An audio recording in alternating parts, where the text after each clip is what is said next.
ఆంధ్రప్రదేశ్ ముఖ్యమంత్రిగా బాధ్యతలు చేపట్టిన తర్వాత చంద్రబాబు నాయుడు పోలవరం సందర్శించడం అత్యంత ప్రాధాన్యం సంతరించుకుంది. టీడీపీ సర్కార్ హయాంలో పోలవరం పనులు 72% పూర్తయితే ఆ తరువాత ఒక్క అడుగు కూడా ముందుకు పడలేదని ఆవేదన వ్యక్తం చేశారు చంద్రబాబు. తాను చేసిన కష్టం బూడిదలో పోసిన పన్నీరులా మారిందని వాపోయారు. పోలవరం ప్రాజెక్టును జగన్మోహన్ రెడ్డి సర్కార్ పూర్తిగా నిర్లక్ష్యం చేసిందని మండిపడ్డారు చంద్రబాబు.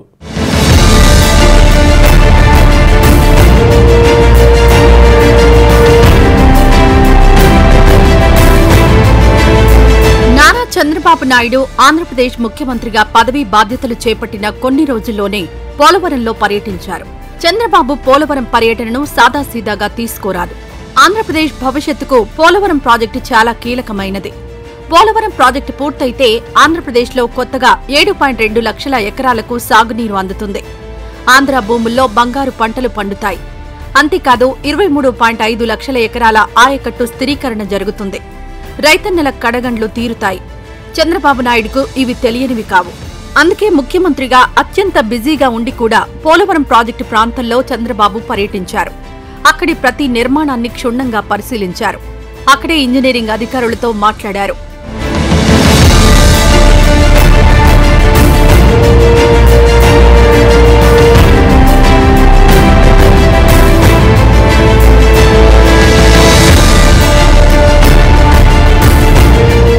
పర్యటన సందర్భంగా చంద్రబాబు చేసిన వ్యాఖ్యలు అందరిలో ఆలోచనలు రేకెత్తించేవిగా ఉన్నాయి.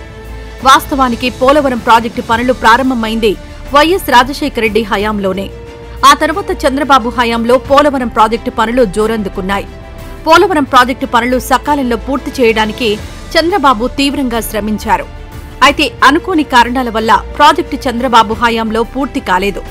మొత్తం ప్రాజెక్టు పనుల్లో 72% పనులు చంద్రబాబు హయాంలోనే పూర్తయ్యాయి.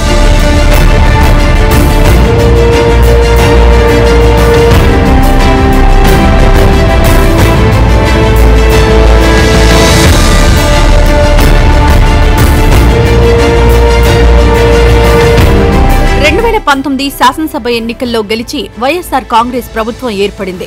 ముఖ్యమంత్రిగా జగన్మోహన్ రెడ్డి బాధ్యతలు చేపట్టారు. చంద్రబాబు హయాంలో ఆల్రెడీ 72% పనులు పూర్తవడంతో మిగిలిన 28% పనులు జగన్మోహన్ రెడ్డి సర్కార్ పూర్తి చేస్తుందని ఆంధ్రప్రదేశ్ ప్రజలు భావించారు. అయితే అలా జరగలేదు. పోలవరం ప్రాజెక్టును వైఎస్ఆర్ కాంగ్రెస్ పూర్తిగా నిర్లక్ష్యం చేసిందన్న ఆరోపణలొచ్చాయి.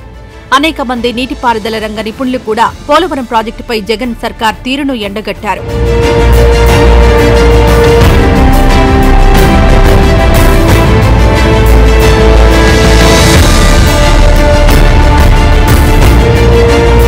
పోలవరం పర్యటన సందర్భంగా చంద్రబాబు నాయుడు కూడా ఇదే విషయం చెప్పారు.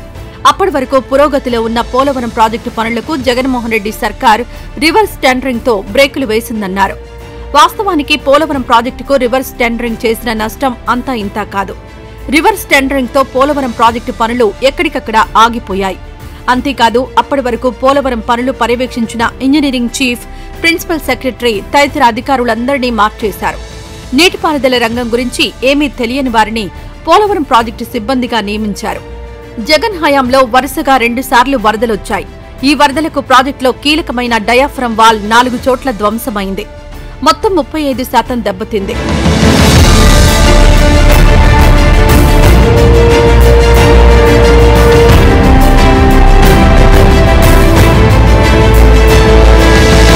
వాస్తవానికి పోలవరం ప్రాజెక్టులో డయాఫ్రమ్ వాల్ది కీలక పాత్ర. దీంతో చంద్రబాబు హయాంలో డయాఫ్రమ్ వాల్ నిర్మాణానికి 446 కోట్లు ఖర్చు చేశారు. అయితే డయాఫ్రమ్ వాల్ ను పునరుద్ధరించాలంటే కనీసం 447 కోట్లు ఖర్చవుతుందని చంద్రబాబు పేర్కొన్నారు. ఇలాంటి ప్రాజెక్ట్ అయితే 2014-19కి 72% మనం పూర్తి చేశాం. ఈ రాష్ట్రంలో ప్రతి ఒక్కరు కూడా అర్థం చేసుకోవాల్సిన అవసరం ఉంది. ఒక వ్యక్తి రాజకీయానికి ఉండదగ్గ వ్యక్తి కాని వ్యక్తి రాజకీయాల్లోకి వచ్చి రాష్ట్రానికి ఒక శాపంగా మారి, ఎందుకు నేను ఈ మాట వాడుతున్నానంటే ఇది ఒక ఉదాహరణ.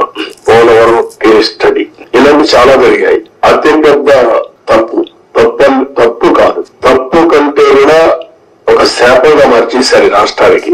మామూలు కాదు, ఇది క్షమించరాని నేరం కూడా. ఒక చిన్న తప్పు చేసేది అనుకుంటాం, అలాంటి పెద్ద ఇది చేసి డయాఫ్రమ్ వాల్. ఇక్కడుండే ప్రెస్ లో మీరు చాలా మంది ఉంటారు. నేను దగ్గర 30 25 సార్లు వచ్చే 20-30 ఒకసారి. అంతేకాదు డయాఫ్రమ్ వాల్ ను కాపాడాల్సిన జగన్ సర్కార్ ఆ బాధ్యతను గాలికి వదిలేసిందని చంద్రబాబు ఆవేదన వ్యక్తం చేశారు. సాగునీటి ప్రాజెక్టులపై తమ సర్కార్ ఖర్చు చేసినన్ని నిధులు చరిత్రలో ఏ ప్రభుత్వమూ ఖర్చు పెట్టలేదని ముఖ్యమంత్రి చంద్రబాబు ఆవేదన వ్యక్తం చేశారు. తెలుగుదేశం పార్టీ ప్రభుత్వ హయాంలో ఏడాదికి సగటున 13,683 కోట్లు ఖర్చు చేసినట్లు ఆయన చెప్పారు. పోలవరం ప్రాజెక్టుకు తమ ప్రభుత్వం అత్యంత ప్రాధాన్యమిచ్చిందన్నారు చంద్రబాబు. అయినప్పటికీ ఇప్పటివరకు పోలవరం ప్రాజెక్టు పూర్తి కాకపోవడం బాధాకరమన్నారు చంద్రబాబు నాయుడు. దీనికి కారణం జగన్మోహన్ రెడ్డి నిష్క్రియాపరత్వమే కారణమన్నారు చంద్రబాబు.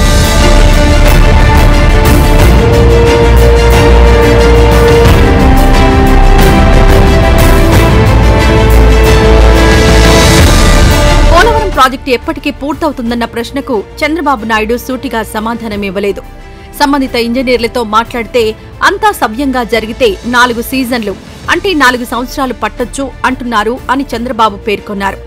ఇక్కడంతా సవ్యంగా జరిగితే అనే మాటకు కేంద్రం నుంచి భారీ ఎత్తున నిధులొస్తే అనే అర్థంలో చంద్రబాబు వాడారని నిపుణులు అంటున్నారు. ఇప్పుడు ఇవన్నీ చూసిన తర్వాత ఎన్నేళ్లు పడుతుందని అడిగాను. ఆ రోజు గాని కంటిన్యూ అయింటే 2020 ఎండుకు పూర్తి అయిపోయింది ప్రాజెక్ట్.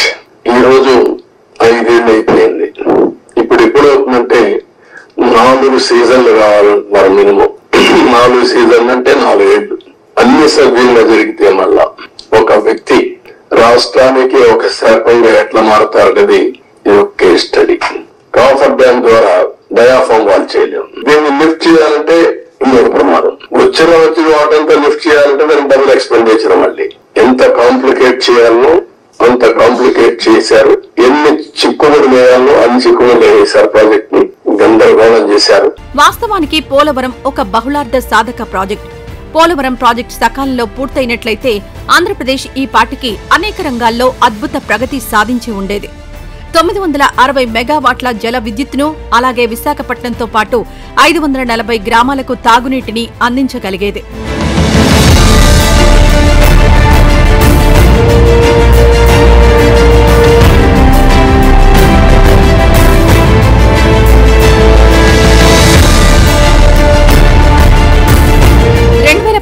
మే నాటికి ప్రధాన డ్యాం 64% పైగా నిర్మితమైంది. ఎడమ కాల్వ పని 71.6% దాకా సాగింది. కాగా కుడి కాల్వ నిర్మాణం 91.9% మేర పూర్తయింది. ఆంధ్రప్రదేశ్ ప్రయోజనాల రీత్యా మిగిలిన పనులను శరవేగంగా చేయించాల్సిన జగన్మోహన్ రెడ్డి సర్కార్ రివర్స్ టెండరింగ్ పనులతో పోలవరం ప్రాజెక్టుకు గండి కొట్టారు. ఇవే కాదు, పునరావాసాల కల్పనపైన సీత కన్ను వేసి నిర్వాసితులకు తీరని కష్టాలు మిగిల్చారు జగన్మోహన్ రెడ్డి.